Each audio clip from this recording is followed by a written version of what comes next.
We had a neighbor girl that was our babysitter. I say girl, I shouldn't say girl. She was a married woman as well. And so Brian, our son, would be over there for daycare. That Monday, now this happened to me Sunday night into Monday morning, really Monday morning, 2 a.m. in the morning to 3, I think. When I looked at the clock, it was around 3 o'clock. So that's why I figured it was probably about an hour. I'm guessing it was an hour, I don't know. But anyway, this neighbor woman was born again Christian. Thank God for us. And she told my wife, your son doesn't know much of Bible stories. And she says, well, we've got, little books and that, and I read to him all the time. And, well, they had agape tapes in that. If you remember way back when, they had the agape tapes. That was during that period of time, 1980s. And she said, are you and your husband born again? And my wife says, well, we love Jesus. She says, no, I asked if you were born again. And my wife said, well, I don't know exactly what that is, because she was Lutheran and became Catholic for me.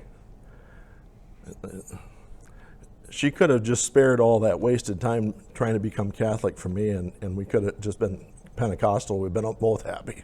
But anyway, long story short, she said there's a full Businessmen's Gospel meeting this coming Thursday. Your neighbor did? Yeah. And I told Chuck that. I said, I gave my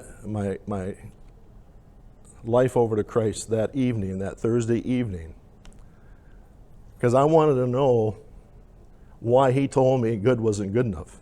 I needed to know that. And so the guys that were there that evening started talking about being born again. And it was just like revelation went off in my head. That's what Christ was telling me about.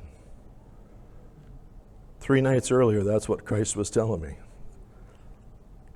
I have to be born again. I have to be better than good.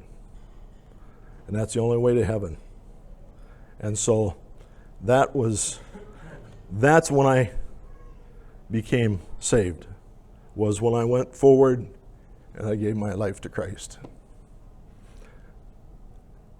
Would I have done it by just seeing him? Absolutely. But he had already set all of that up in advance, that I was going to have that opportunity to go forward and give my life over.